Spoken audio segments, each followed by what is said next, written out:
Pushing the boundaries of expectations, rewriting the rules of adventure are the reasons we get up in the morning. We share your hunger for a life without limits. Okay, so I know we need to do more exercising, but I tell you what, at what are we, 9,000 feet right now, 10,000, may as well be 14,000. There's not enough green We're juice podcasting from Everest.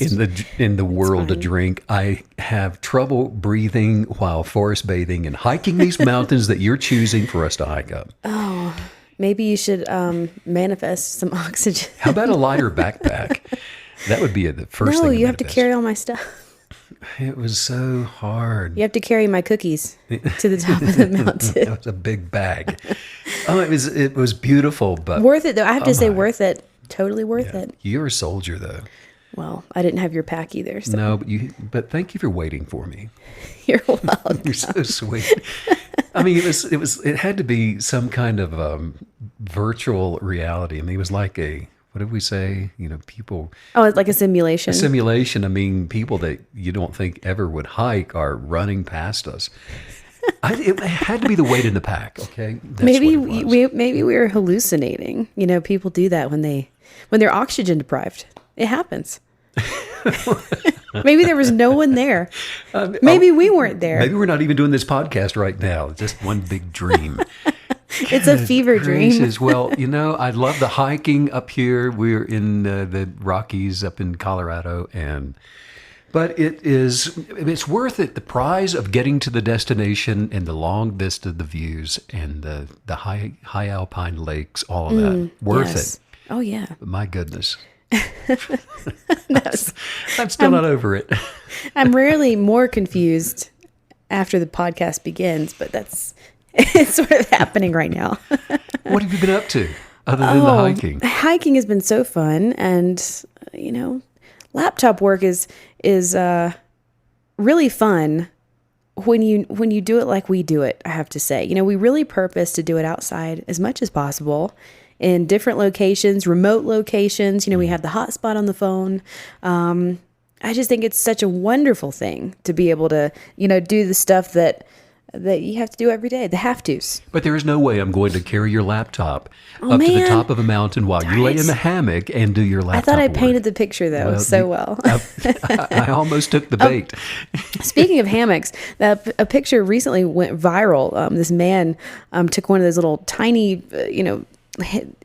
what are they called? Like the really compact hammocks. I don't know what type of hammock that's called, but you can put it in your backpack. It's really tiny. But he took one with him, and when his flight was delayed at LAX, he hung it from a couple poles in the terminal. Now that's a great idea. I thought it was genius. I'm amazed that they let him do that. I feel like someone would stop me. How many people do you see in the airport they're laying down on that dirty carpet? Yeah. And you see that, or they're just sitting there. Yeah. And there are all these chairs available. I know. What is that? Now I have to say, I have to sit, when I sit in the chairs, I have to have my suitcase under my feet or it's very uncomfortable. So as a tall person, you wouldn't think about that. But you have to put your feet up on something. Otherwise it cuts off the circulation to your legs. But I still don't think you would rather sit on the floor. If I didn't have something to put my feet on, I would. Really? Oh yeah. Wow. Let's see. Well, we're learning so many things. I want to talk about something that's mostly hidden by the way people typically think about things, and it's not sitting in the airport. I have a surprise kinetic belief question for you this morning before we get into anything that you've prepared. I've never done this before. It's very exciting. Okay, so hit me. Okay. And it doesn't have to, I want some advice from you. Okay. Sure. So when someone has gone through a really tough spell in life, things have been really hard, and they've had to work overtime at their kinetic belief to stay positive and to keep the right mindset. And then all of a sudden things manifest and they're going really well. Everything's great. It's sunshine and roses. It's just amazing. But there's this nagging feeling that it's all going to go away. And it makes it difficult to enjoy the present moment. It makes it difficult to enjoy the fruits of all your manifesting labor. Because there's this little sensation in the back of your mind that says, well, remember how bad it was 6 months ago? Something's going to go wrong. Something's going to mess this up. It's too good to be true. what do we tell ourselves in our inner dialogue? Well, you just answered your own question and I made my didn't. job really easy. You Nah. said, yeah, you recognized, because you were observing the ego, you recognized the little question in the back of your mind that's or questioning, is this going to last? Is this Yeah. going to go away? As an observer of the ego, you knew exactly what to do, to cast down that negative imagination.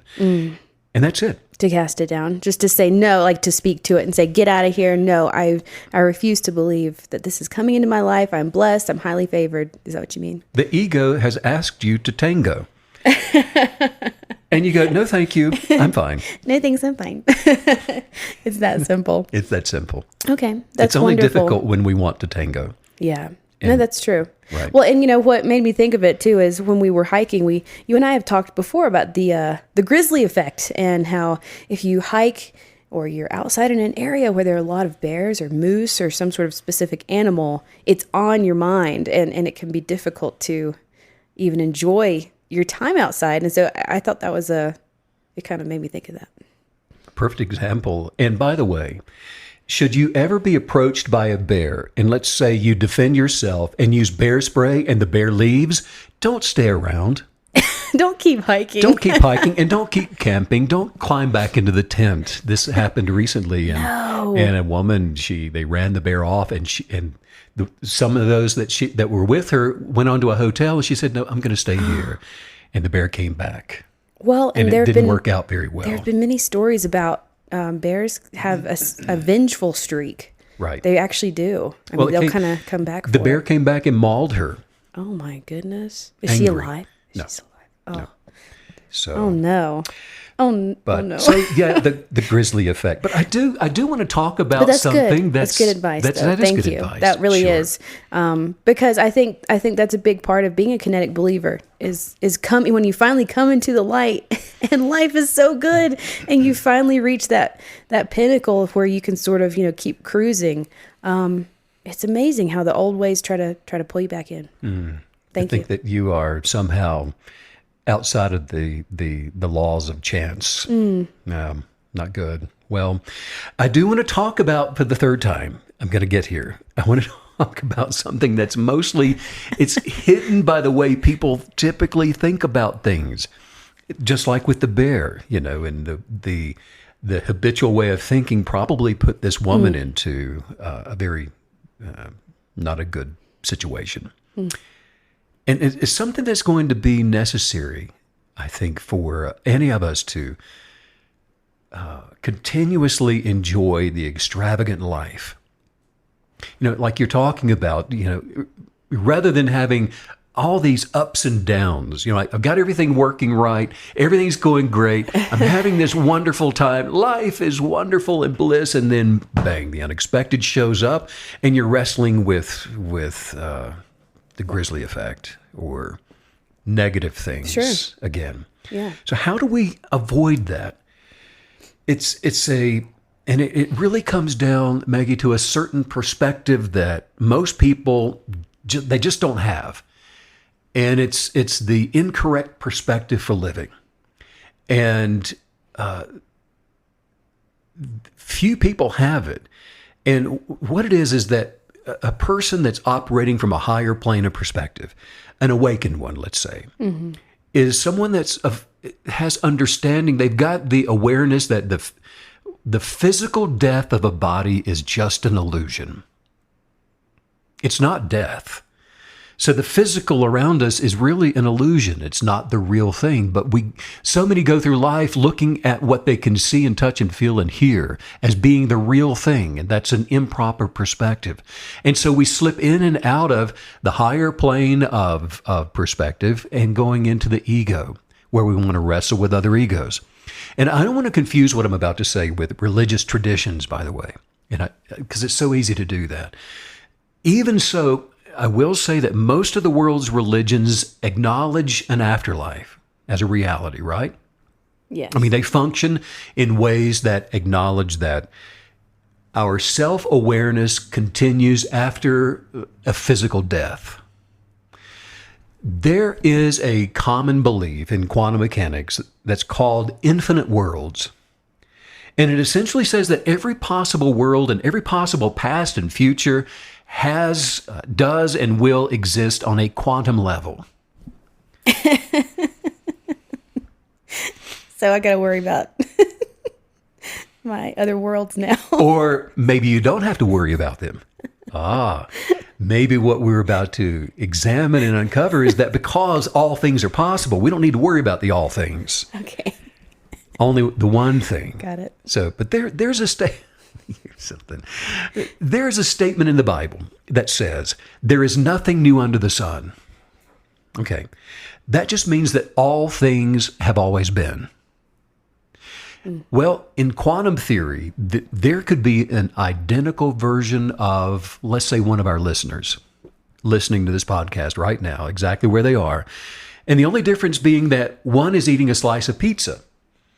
And there's another version of a person that's listening that's eating a seaweed salad. Oh my gosh. Which is highly unlikely in my case. What happens? But there's that version. Whatever you can think of or imagine, and even more, all of those possible scenarios actually exist in the many worlds theory of quantum mechanics. So if a conscious death were an option, so is conscious life. And in this one or more worlds existence, our consciousness survives no matter what. And so in the solution of all things now being possible, the observer is in a state of what's called superposition in quantum mechanics. Mm-hmm. So you and I, everyone, we're always maintaining this position of superposition, which just means that every human being must live by a matter of quantum necessity. Otherwise, we'd fall out of superposition, which is a contradiction to the many worlds theory of quantum mechanics. So no matter the number of possibilities of experimenting with outcomes, the seaweed salad, the pizza, the nothing, the overweight, the underweight, the strong, the weak, whatever it is, it's physically necessary that the spirit of awareness, the spirit of life, survives. It's going to survive, which suggests then that we all have quantum immortality. We all have, every single living human being has eternal life according to the superposition of quantum mechanics. So are you saying that that sort of spark of life that's within each of us, that it's just attaching itself to different outcomes as we choose it as we're going through life? That's correct. The superposition of you that eternally exists is real. Mm-hmm. There is not a definitive opposite. So that is a possibility. Not only is it a possibility, but it is a fact now. Well, what's sticking out the most to me is just that when something is a possibility, that it's out there as if it's a fruit hanging off of a tree. It's there to be chosen, and so I think that really helps with our belief, right? You know, when we think of something that we desire, our heart's desire, something we want to see happen within our lifetime, that it's there to be sort of grabbed instead of just thought of in this ethereal, wishful way. It is a reality. It's a reality. It's tangible. It already exists. Yeah. Whatever you can think of or imagine already exists. It's not something that you're going to have to create unless you have disbelief in its existence.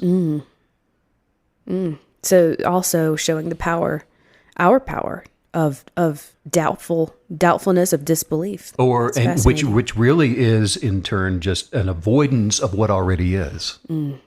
So what we're talking about is the spirit of human beings. The spirit of a human being never dies. And I don't care who they were when they were born. It doesn't matter what they did not do with their natural experience. The spirit will never, ever cease to exist.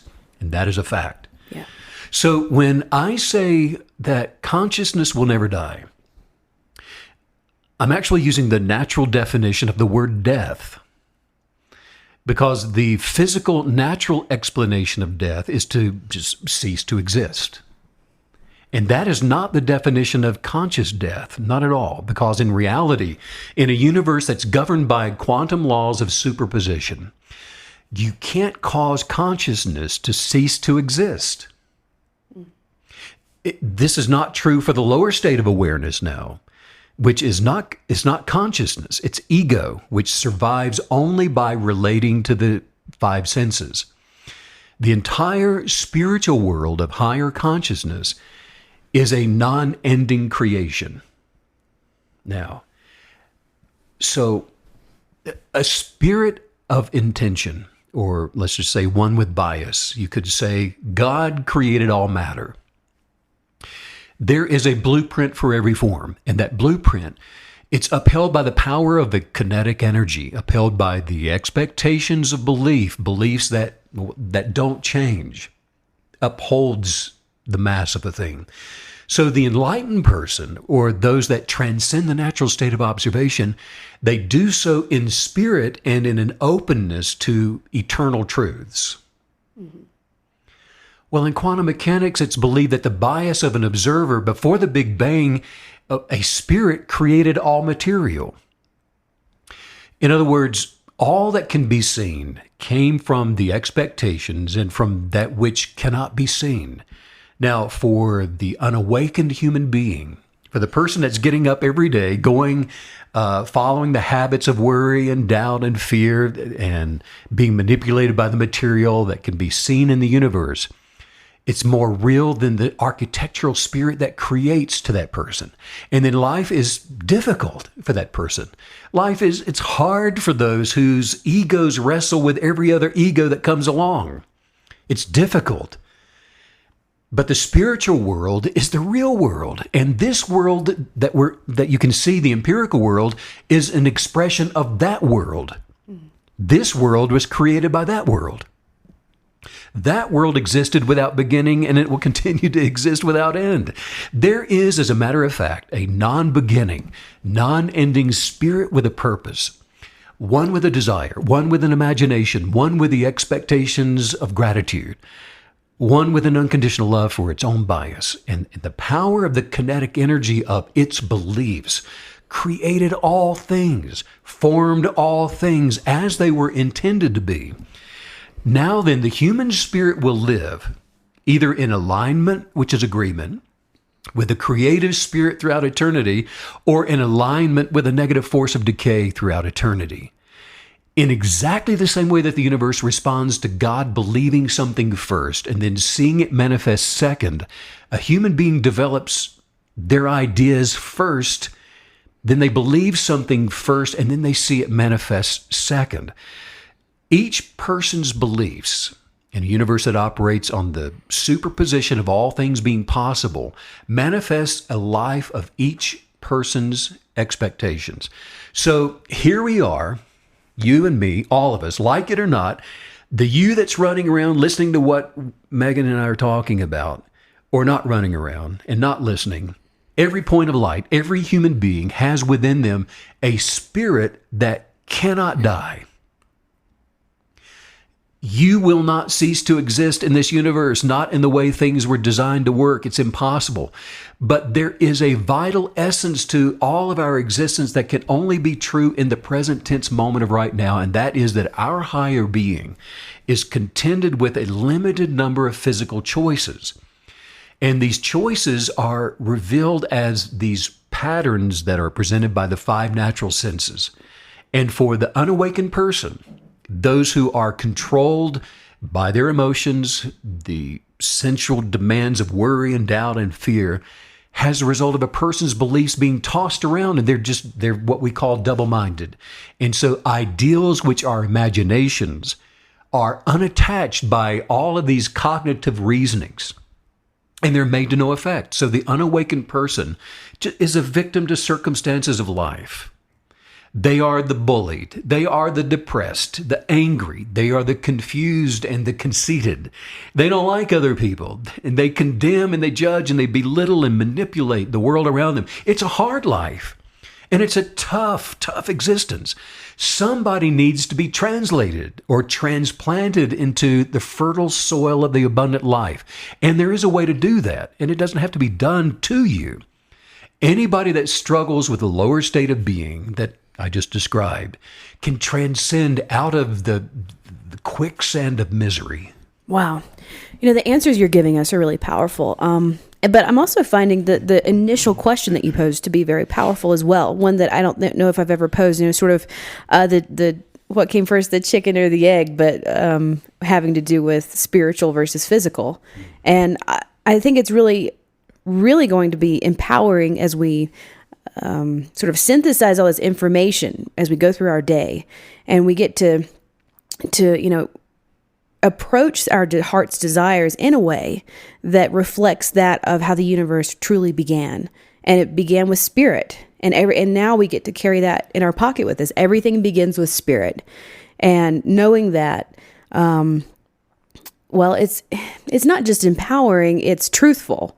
It allows us to center ourselves in the truth of a thing, in the truth of how everything really is working, in the truth of our not just current state, but what's going to carry us through. The spirit of us that will survive and transcend all things for all time.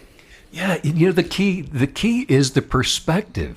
Yeah. The key is to meditate on the perspective of spirit then, isn't it? Yes. Because we want to upend the way we think about things. Well, and we have, you talked about the five senses, for example, the five senses that are constantly attempting to overwhelm us and trick us into thinking that the reality of the physical is the true reality.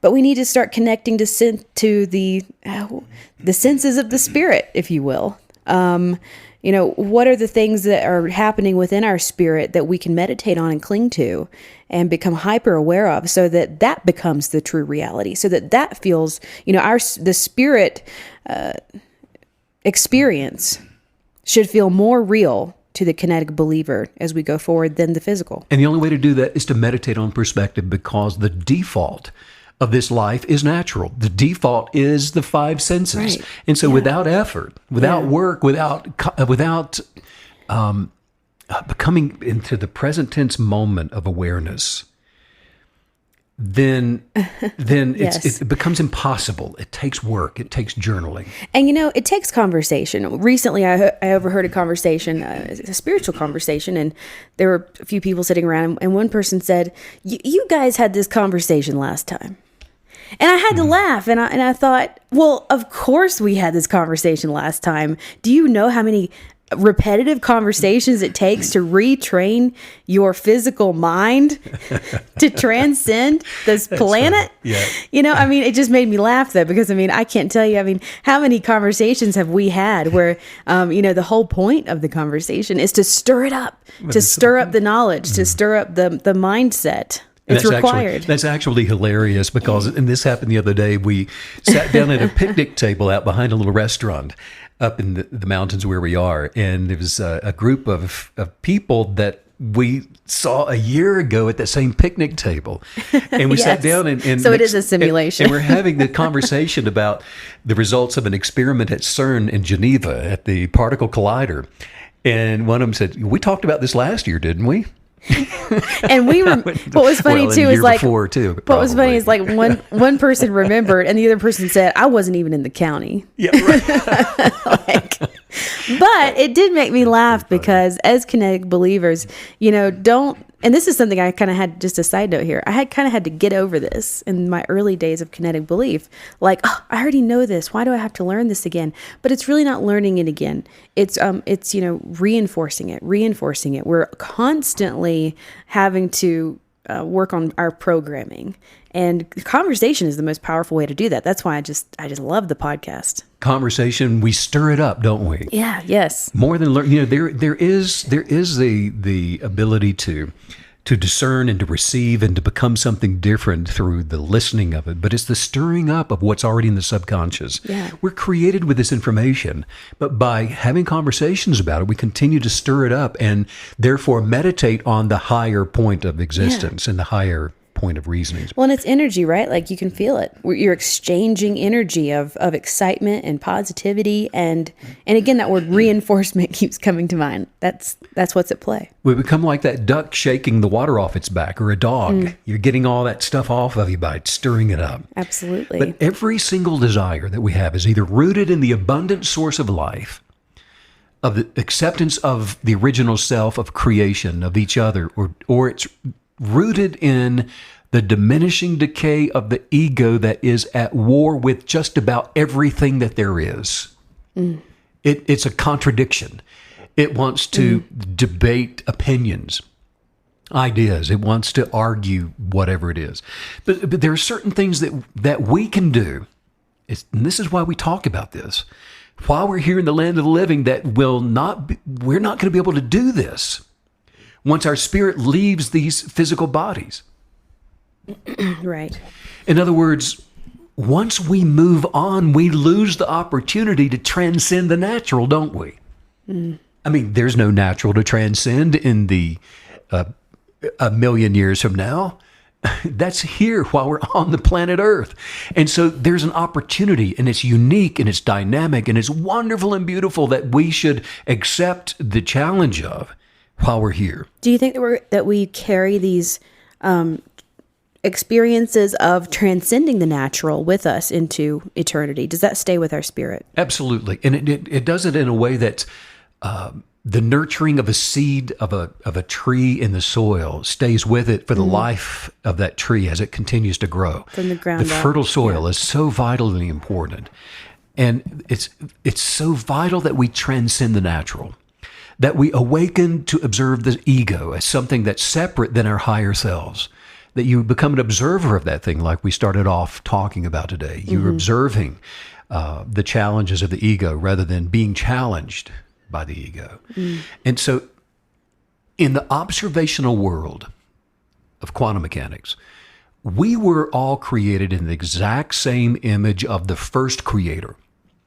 I mean, we were formed in the superposition of like-kind believers. Whatever you think about, whatever you desire, that is the thing that's going to show up in your life for you. What we believe attracts the mass of our expectations, both good and bad. And so the development of our desires, it can only occur on this amazing planet that we have found ourselves to be positioned on. It can only happen here on this planet of exploration, where there is an opportunity for once in an eternity of development of our higher consciousness. So what we're doing here right now is so, so important. And this arena exists only while we embody the natural state of being in this natural world with the natural consequences of our beliefs. So while you are here wondering what to do about the neighbor who takes your newspaper, or what to do about being cut off in traffic, or what to do about your dog that won't stop barking, while having this ability to transcend over the ego, to change what we choose to think about, to learn how to control our emotions, this playground of nerve-wracking choices, they're only here. They're only on planet Earth. And it's here that all of us set a course for the eternal existence of our conscious life. In other words, iron sharpens iron. Without iron, there will be no sharpening. So a creative bias requires the anomalies of this world for there to be an eternal course for experiencing the expanding life, the expanding universe. To not live is to be closed-minded. It's to receive more life is to be open to more life. More life requires the faith of a child. Stagnation to diminish does not require openness in the faith of a child. You know, there is actually a quantifiable, expanding amount of positive energy that attracts more life, which cannot have an ending, by the way. Life cannot be death, no more than death can be life. Isn't it interesting that the Bible instructs humans not to fear more than anything else written in all of the Bible? It actually says to fear not 365 times. Wow. One for each day of the year. One for each fear. Each day of the year. Each fear. For right? each day, I never even thought about that. 365 times, one for every day of the year. Wow. But what's really fascinating, other than that, what's really fascinating... You're like, wait a minute. Now, hold up here. is that fear actually has substance. It's not just a feeling. I mean, it's a belief that attracts like-kind substance. Well, and I think that fear too, it's so dangerous because it's got so much force behind it. The passion behind fear is so natural, and it can be so huge and overwhelming. If we could apply that same passion and intensity to our positive thinking, it would be, well, the opposite of dangerous. Right. The fear has the substance, and like you say, that it has the passion. It is the kinetic energetics that give it the momentum and the velocity to manifest quicker than anything that you would probably positively hope for. It'll manifest some form of what is feared, to come against the person who fears, the person who habitually worries, the one who complains about just about everything. Fear creates a kinetic belief for those who use their creative authority to negatively judge other people. And what they judge other people about, they themselves will become some form of that negative thing. This is quantum physics. And we're talking about here how to set the course of our lives, of our day. Yeah. And actually how to set the course of our eternal existence forever and ever and ever as spiritual beings. That's how this works. There's actually nothing more important, because this is the very thing that brings the reality of life into our lives to the point where no one can ever take this away from us. There's a truth that you say many times, and I think it can be overlaid with so much in life, and that's the phrase that nothing stays the same. And I use that in my process, my mental processing all the time, because when you overlay that with everything you were just saying, for example, we're always increasing or diminishing. We're always going toward fear or toward belief and positivity. And I think us, finally accepting once and for all that there really is no neutral gear in life is very important to our success, because you're either sliding backwards or you're pushing, and you're having to, sort of dig deep, and that's why it's so important to nip things, to grab them, to grab a fearful thought. Within the first millisecond of it entering your mind, you have to grab it and put it into submission, because it does metastasize and it does slide so quickly. But nothing's staying the same. I mean, that's a huge part of this. We're always setting a course, aren't we? Yes. With a good course or a bad one, something for the better or something for the worse. Yeah. And that's why, understanding and realizing the reality of harboring that negative thought, wrestling with those negative things, you're creating your tomorrow. You're creating your future. Yeah. And because nothing does stay the same, it increases. It either continues along a good path or a bad one. I think one of the biggest keys to overcoming fear is being willing to look a little crazy. When a fearful thought pops in, you are the person in the grocery store going, nope, Yeah, I don't right. think so. Absolutely not. They think you're talking to the cereal, but you're just dealing with something, Or like and that's okay. the new movie that's coming out called Nope. I don't think I'm going to see that. I don't think But I will love the either. name. It's wildly appropriate. But casting down is I have to say for me anyways, it's actually quite especially if I'm alone, it's a very physical pursuit. So understanding that we're setting a course, then the power of creation and the authority of the love and the light of spirit can be so solidified in a person's life that there's not anyone that can take it away from you. They just can't do it.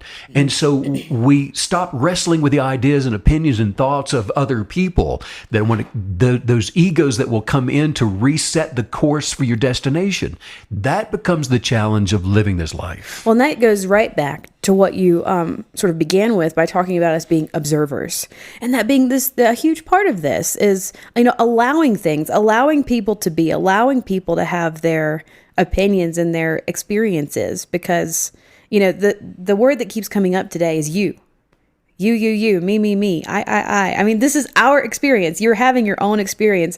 This is all about you, and it's okay to make this about us, to make it about yourself.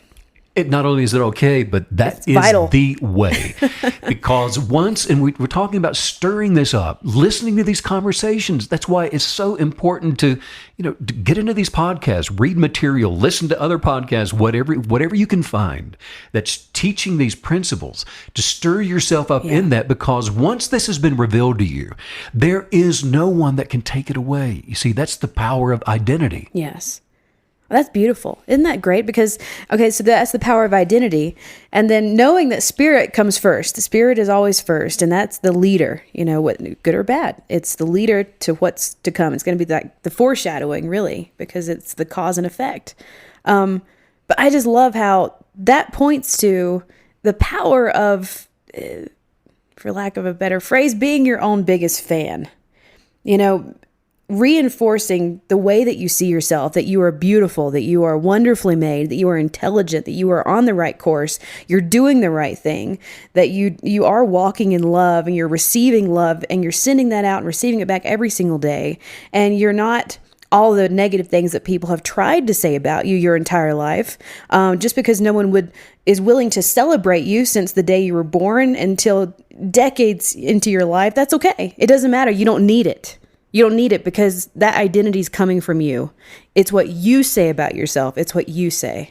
We have to know who we are. Yes. You get to be successful and not to be a victim. We have to know who we are. And that's what's really hitting me between the eyes right now is, it's really cute to say, I don't care what other people think. Well, then do it.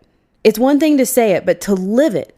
To live it requires that constant running inner dialogue of self-appreciation and self-love and self-gratitude, and, call it selfish, call it whatever you need to, as long as you get it done. Sure. So somebody's sitting there going, well, okay, I believe it, and I know there's power in identity, so who am I? Great, but what a great start.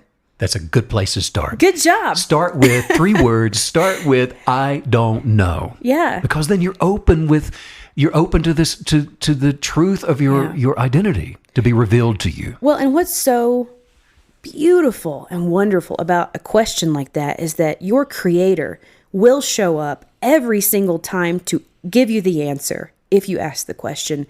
And the person that your creator knows and believes and the way that your creator sees you, that's the goal. So the answer is going to be perfect. And here's part of it.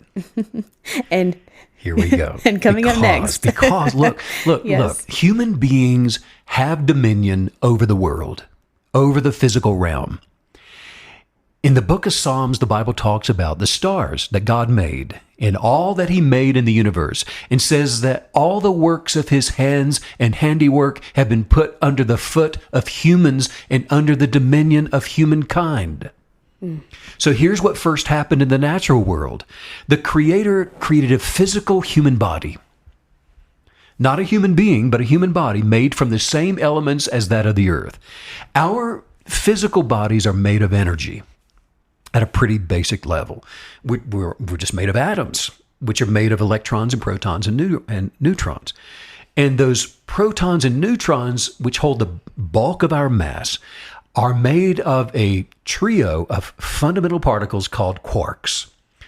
But like everything else in this universe, we are made up of almost entirely 99.999999% empty space.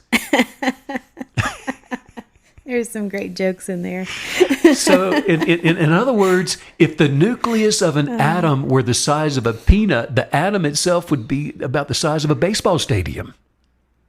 Yeah. If we lost all of the dead space inside of our atoms, the actual stuff of me and you would be able to fit into just the tiniest little particle of dust. But now, not only that, but the entire human species of the planet would fit into the volume of one sugar cube, and that's it. That's pretty insignificant, isn't it? Oh, come on. So where does all of our mass come from? It comes from energy. Mm-hmm. Energy. Scientists now believe that almost all of the mass of our bodies, all of the mass of anything that appears solid, comes from the kinetic energy of quarks and the binding energy of gluons. We're energy. We're just, if you took away the tiny little bit of mass, we would just be these light walking around. That's all there is, energy. Now you may be thinking, well, now hold up. If all of the atoms in the universe, hold up just a minute. If all of the atoms in the universe are almost entirely empty space, why does anything feel solid? Because the idea of empty atoms just somehow huddling together, composing our bodies and appearing like buildings and trees and Megan and Steve, all that just gets a little bit weird. And if our atoms are mostly space, why can't we pass through things like ghost people in a strange ghost world? I mean, these are valid questions. Yeah, because I'm taking your jokes from you. I mean, You're taking my questions. Why don't our cars just fall through the road and right on through the center of the earth and right out the other side of the planet? Why don't our hands just float through other people's hands when we give them high fives? Well, how do my particles know that they're Megan? How does that even happen? Who are you to even wonder that? Because Who are you to wonder? Empty space is actually full wave functions and invisible quantum fields. One way to think about the empty space is in an atom is just imagine an electric fan that has rotating blades in it. Mm-hmm. When the blades aren't moving, when they're not in motion, you can tell that most of what's inside of the fan is just empty space. There's maybe 3 little blades in there, but it's all empty. When the blades aren't in motion, you can tell that most of what's inside of the fan is just nothing there. And so you can put your hand in there in between the blades and move around in the nothingness. But then when you turn the fan on, it's a completely different story. If you put your hand into the so-called empty space, the moving blades are going to swing around and they will smack your hands. Mm-hmm. And they look solid. And it looks solid. Well, in the same way, electrons have no volume, but they do have something called a wave function, which occupies most of an atom. And that's what makes quantum mechanics so weird and freaking strange, because now the electron, which has no volume, is somehow at the same time simultaneously everywhere in that block of space. The blades of the fan are just like electrons that are zipping around the atom, occupying blocks of space with their wave functions. So what might seem like empty space can feel pretty darn solid. But now here's the reality. You and I, Meg, we've never really touched anything in our lives. You're not actually scratching your nose right now. No one has. It's worse. No one has ever touched anything. Wow. Okay, are you sitting down for this? Because the reality is you can't sit down. Your butt can't actually touch the chair that you think you're sitting on.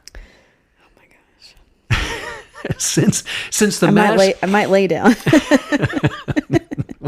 Since the mass of my atoms is nestled away within a nuclei, when I touch someone or something, I'm not actually feeling their atoms.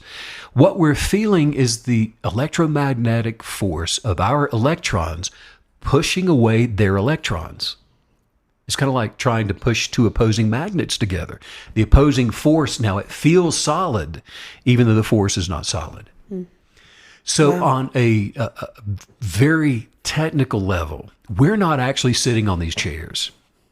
We are slightly hovering over them. So while the human body is necessary for our spiritual being to have a natural experience, what we can actually see is just a misleading collection of empty spaces on an empty planet in an empty universe.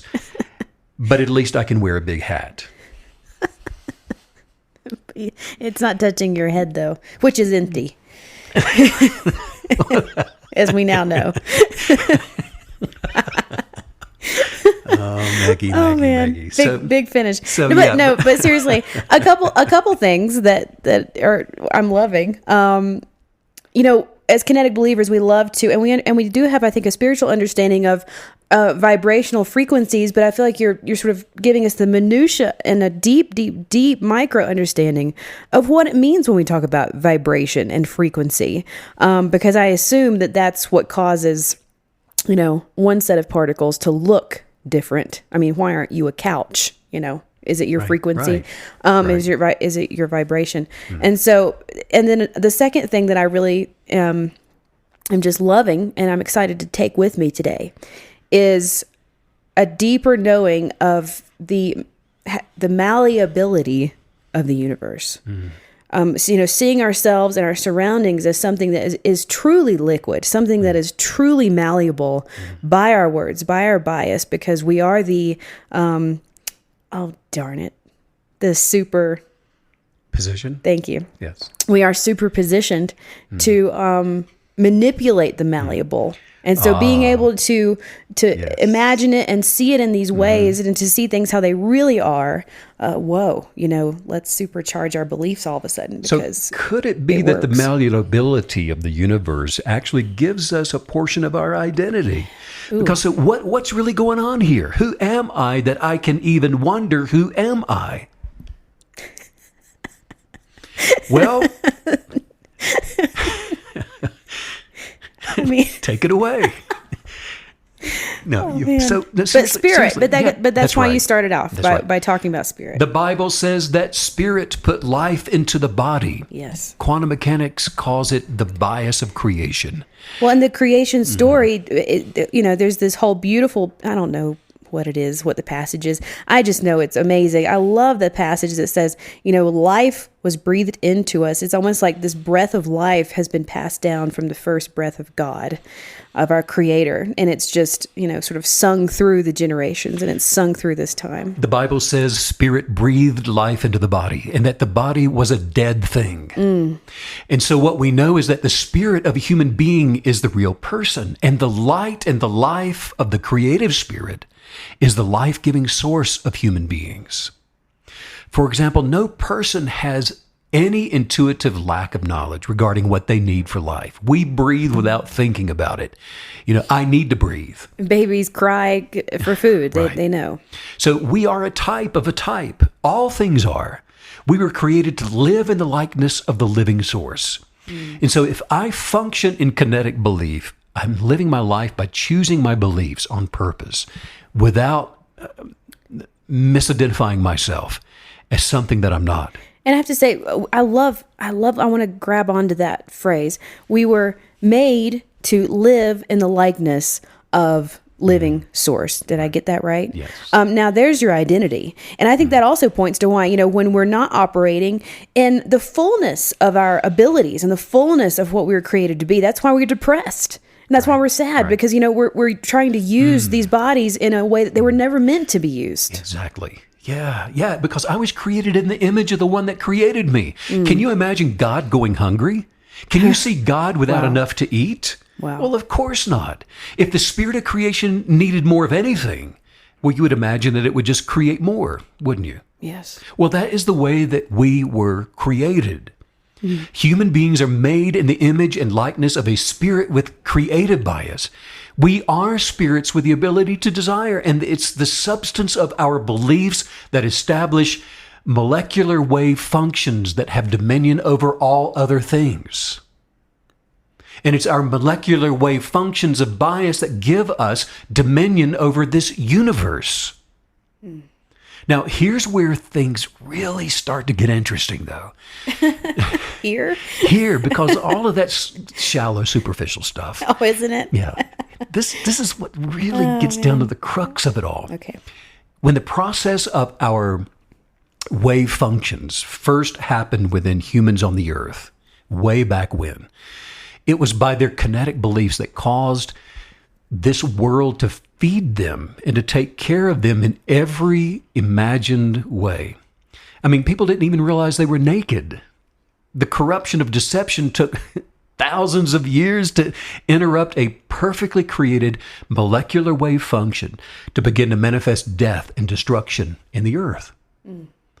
But then slowly but surely, the ego of human beings became enticed by the consequences of ulterior motives, by what they could see, and then they stopped using their positive dominion and their creative authority for good things. And when a person stops using the light and the love of their creative authority, they begin to manipulate the world and all the people around them. What a great concept that people for hundreds of years, they lived to be in their hundreds because they didn't know any better. That's amazing. To 1,000. That's amazing. Right. But this is where failure and defeat first became an option. Yeah. Because it wasn't until people lost their desire for a perfect life, they lost it to fear, to being afraid that what could be might not happen for them. That is the very moment when things changed. And fear entered into the earth, into the imaginations of the human being's creative spirit. And then what seemed like, all of a sudden the spirit in human beings became limited, cut off. what happened is the lower state of consciousness, the ego, the ego began to reason with perfection. And now where there was double-mindedness, a spiritual death, an unawakened state of being became lodged inside, and the ego became this optional way of experiencing the world. Yeah. Like whack-a-mole. Yeah. Living by what you see. Now, it's easy to imagine what happened in the evolutionary process of ego. The pure essence of light got turned off, and the fullness of inner creative power was extinguished. By reasoning. By reasonings. Wow. And so there was no longer any ability to imaginatively create from within. In fact, there was only the ability to copy what already existed as imitators. And if the ground would produce fruit and sustenance, it would have to be done now not by the creative ability from within, but by the scratching of the very hands and the sweat of humanity's brow. Things changed. It became hard and difficult. Thorns entered in. Things became very, very difficult. They had to make the ground produce now because humans had been energetically cast down to a level of reasoning, to the labor of seed, time, and harvest. So people began to manipulate the environment. Well, and this gives sort of a different perspective on the phrase life expectancy, and not just for how long you're going to live, but for what your life is going to be like. Because, and that plays into as well, being aware of what you have been influenced to believe. If you have, oh my goodness, if you were able to grow up in a household where they taught kinetic belief, whoa. Good for you. But that's not the case for most people. So being aware of what we've been conditioned to expect, the type of life, the type of labor, the length of life, that being aware of that is very, very important. That's good, isn't it? Life expectancy. Life expectancy, because actually the Bible says a curse had been put on the human spirit. So what did this change in the ability to perfectly use the power of kinetic belief? What were the results of all this? All of a sudden, the children of spirit, or you could say the offspring of God, spirit's creation, has been once removed from perfection, from alignment with source. Doubt and worry and fear had entered into consciousness. And until then, the earth, the universe, was under the positive dominion of the human spirit. That was first. The Bible called it the Garden of Eden, but it was the first condition. And then when the transcended spirit of humans became blinded by reasonings, double-minded by doubt, and restricted by fear, the pure essence of creative authority was made subject to fear. And so now the human spirit was no longer aligned with the Creator. The creative spirit could no longer do anything without these severe limitations. But now remember, pure consciousness, pure spirit, doesn't manipulate. In fact, it cannot manipulate, because manipulation comes from reasonings, doesn't it? And reasonings have got to take into account the risks of failing. Reasonings will take into account, the potentiality of manifesting whatever is feared. And to do that, a person has got to imagine a potentially negative outcome. And to do that is to lose your identity to the thing that is feared, rather than standing on what is hoped for, having done all else while continuing to stand. Well, and this is a fascinating topic, this concept of manipulation versus bias. Because one is natural and one is correct, and one is the original intention, and the other is forced, and it's actually impossible for that to have negative outcomes. That's why if you know a manipulative person, the outcome is never good, it's never pure, it's never right. And so as kinetic believers, always going down the path of true bias and understanding how we're able to morph our life into the path that we want is that distinction that you're getting into right now is really fascinating. It's learning in a way to operate as though the negative does not exist. Yes. And so the pure essence of creative spirit is absent any form of worry, doubt, and fear. And the entirety of the universe is expanding toward perfected completion under the direction of the light and love of the Spirit, which is the desire of God. All things that are reasoned with outside of transcendent consciousness are subject to decay. They're absent the creative energy of light and love. And so now we can see why someone would say, well, if Spirit is light and love, and Spirit created all things, I wonder why God lets wars continue to happen. It's easy to see that. Yeah. Look, God doesn't. There's not anything the original creator can do about it. Because the universal spirit, the quantum physical evidence, indicates that God created human beings with the authority in the earth to do something about destructive forces. And the ego of humanity cannot do anything about it. Well, you can't have, half free will. You can't have partial free will. It's all or nothing. So we have to, for our experience to be authentic. Right. Yeah. Well, and so the unawakened lower state of human beings has an identity crisis. Yeah. The ego only knows how to react to what's already happened. So there's this high level of tolerance for destruction on the earth. I used to wonder why policies were put into place for protecting people only after people had been harmed by something. I mean, because the ego only knows how to react. When I was in my early 20s, I was working as a news director for a television station. And one morning, there was this guy that came in and complained about, he thought Pat Robertson, a televangelist, was spying on him through his television set, who happened to be on overnight at the station. And so he took our receptionist hostage and took her home with him and said he was going to keep her until Pat Robertson promised not to spy on him through his TV set anymore. Wow. Well, the short story of a long story, or the short end of it, however you say that, right, was that the station owners came in and put in security systems and security guards and new doorway, just completely secured the station, which had not been secured before that. The ego only knows how to react to things. Did he let her go? He let her go. Okay. But so here we are in the current age of enlightenment, which is unfolding right now, is going to bring with it a world that's being governed under the power of positive kinetic beliefs, the power of God, the power of higher consciousness, and the knowledge of the truth, which will set humanity free. But this is the way the collective is supposed to be ruling this earth, with the love of spirit and the expectations of gratitude, because it takes the casting down of negative imaginations.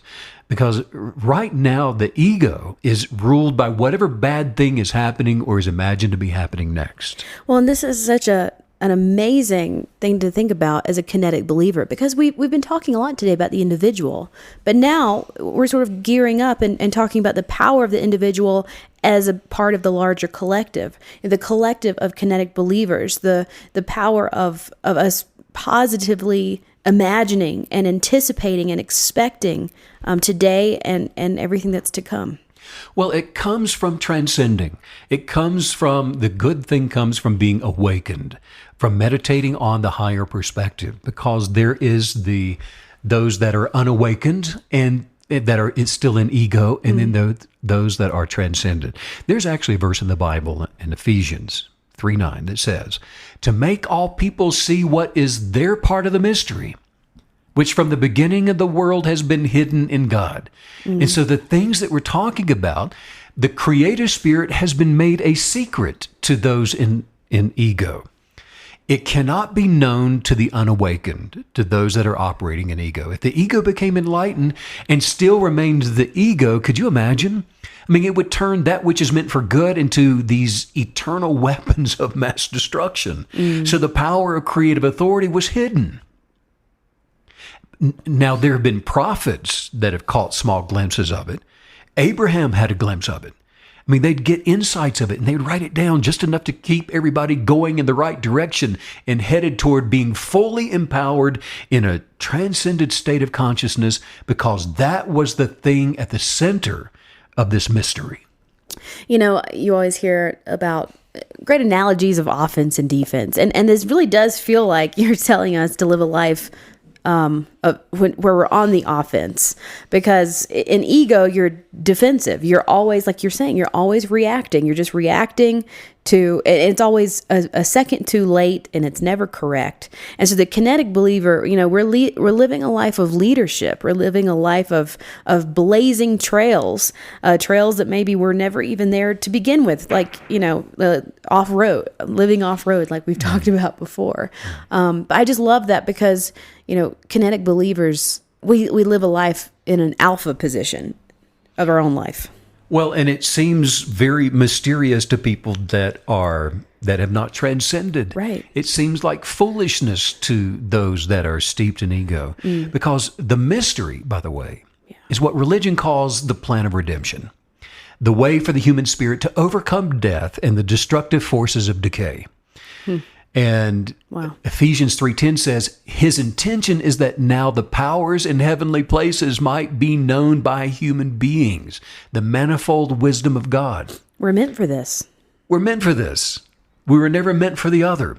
And so every person has the ability to overcome the obstacles of the lower life of ego and to understand these things, because we are all created in the image of the Creator.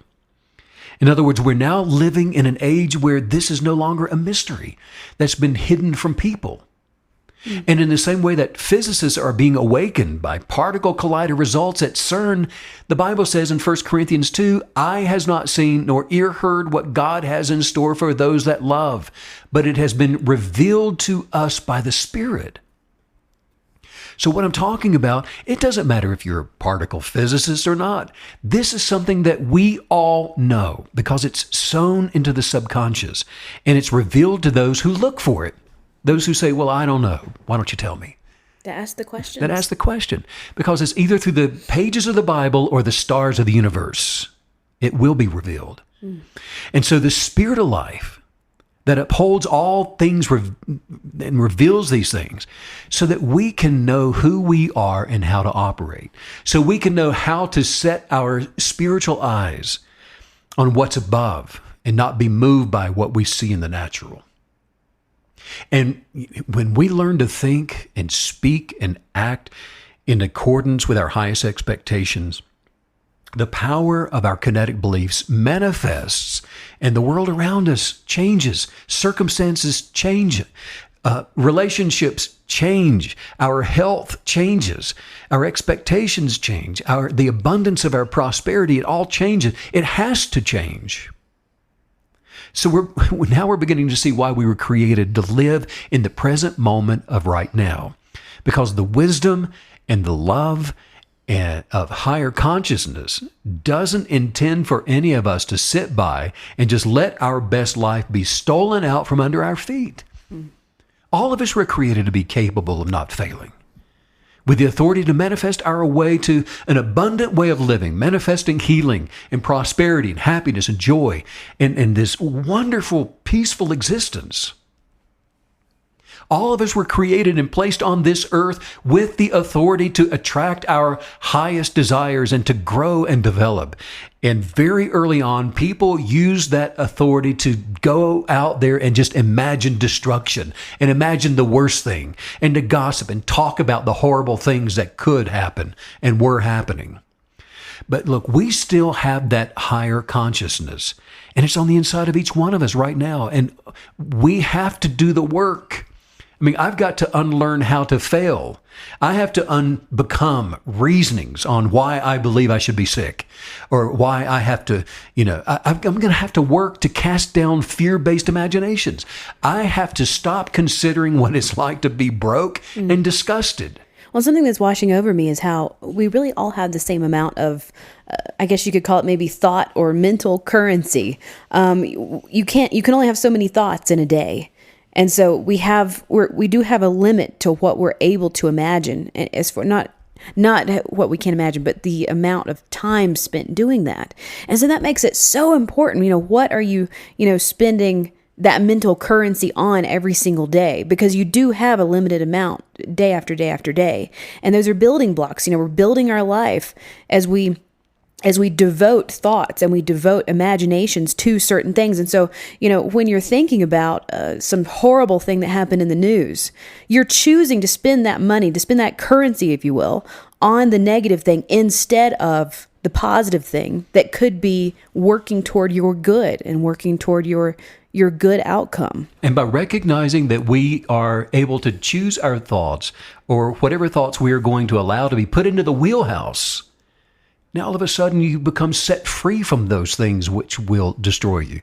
Medical science says that the human physical body is totally recreated every 7 to 11 years. Now think about that. In other words, every cell is reproduced and recreated. And there's no real physical, natural, and scientific reason for the physical body to die if it's never injured or hurt. So scientifically, something else must be going on. Wow. In other words, the body should live forever, but it doesn't. It doesn't because spiritual death came on the inside of the physical body that caused dysfunction in it, that attracted and manifested death. The essence of life was stopped. The life-giving source, the power of the life of creation was stopped.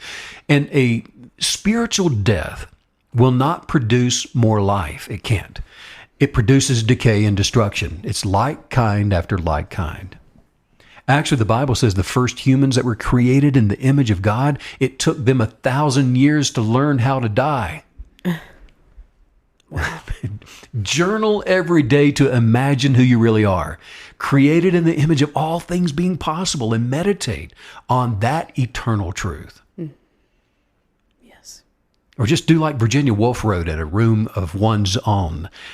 She said, whatever it takes, lock up your libraries if you like, but there is no gate, no lock, no bolt that you can set upon the freedom of my mind.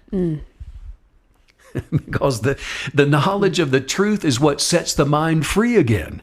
It's not by chance that, Meg, you and I are talking about these things today, or that whomever's listening to this right now is listening. By no longer accepting the lower life standard, by yielding to the original plan of abundant living, by seeking the love and light of God, every one of us can begin living days of heaven on the earth right now. And keep on keeping on until we just zap on out of here, fully embodied as spiritual beings, continuing to live our best lives forever. Well, let's do some highest viewpoints. Let's get it out of us. Yes. And just say this out loud. Say, I am fearless. I am fearless. I kinetically believe right now. I kinetically believe right now. Unwaveringly. Unwaveringly. To take action right now. To take action right now. Because I am set free from the fear of sickness. Because I'm set free from this fear of sickness. And I am free from ideas of failure. I'm free from ideas of failure. I am so confident. I'm so confident. And I'm totally determined. And I am totally determined. To be the best version of me. To be the best version of me. So I continue to push. And so I continue to push. Such is the way of my advancement. Such is the way of my advancement. And I want everybody to know. And I want everyone to know. Because I'm staying persistent. I am staying persistent. Failure does not exist in my beliefs. Failure does not exist in my beliefs. And I fully accept challenges. And I fully accept challenges. Every challenge. Every challenge. With enthusiasm. With enthusiasm. And the confidence of victory. And the confidence of victory. Because all things are fun. Are fun. I am fearless. I'm fearless. I have no fear. I have no fear. Since I have no fear. And since I have no fear. I don't fear. I don't fear. I always take action. I always take action. That's in alignment. That's in alignment. With my kinetic beliefs. With my kinetic beliefs. And I do it. And I do it. Without hesitation. Without hesitation. Or any fear. Or any fear. I always succeed. I always succeed. Because my journey of love. Because my journey of love. Is my success. Is my success. Wow. I'm so excited, Steve, to go out into today, into the real world, and just see everything as not nailed down, as malleable, something that I can easily alter as a kinetic believer. Will you carry my backpack for me this evening? You got it, because I can take everything out. It's malleable. I can change it. Wow, really, really cool podcast. Kineticbelief.com is the website if you want to grab the journal there. Maybe it's your 6th or 7th one. I don't even know what number I'm on now. But that's at kineticbelief.com. And send a text to 844-844-0049 if you want to receive the occasional text message from Stephen. They are always encouraging, and they're not just random text messages, are they? No, they're not. No, they're not. Hey, what you doing? Yeah. It's not any of that. Right. Wow. And with the fullest, most pure intention of my heart right now, I am sending out much light Yes. and much love to all you KBs all around the world. And we're sending it right back to you, Stephen. And thanks as usual, and especially today for just all the wisdom. And I want to recognize right now how much time and energy and love that you put into the preparation of these podcasts and the mindfulness of us and all the kinetic believers around the world. And we're just deeply, deeply grateful for that. And so sending much love back to you. No, Thanks as usual for all the wisdom. Bye.